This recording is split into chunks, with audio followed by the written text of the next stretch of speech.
Want to know how to keep your garden thriving in winter? Winter gardening can be a challenge, but with proper care, your green space can blossom even in the coldest months. Stay tuned to discover some helpful tips for successful winter gardening. Firstly, protect your plants from the cold. It's crucial to shield them from frost and chilly winds. Consider using mulch, cloches, or frost covers. These barriers can provide warmth and safety. Remember, a well-protected plant can withstand winter's harsh conditions. Secondly, consider winter-friendly plants. These hardy varieties like evergreens, winterberries, and snowdrops thrive even in cold conditions. They not only survive but also add color and life to your garden during the frosty months.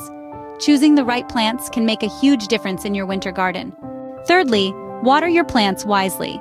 It's crucial to water before a freeze, as this acts like a thermal blanket, insulating roots and keeping your plants hydrated.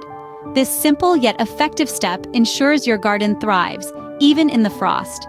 Proper watering can help your plants survive the winter chill. A winter doesn't have to be a death sentence for your garden.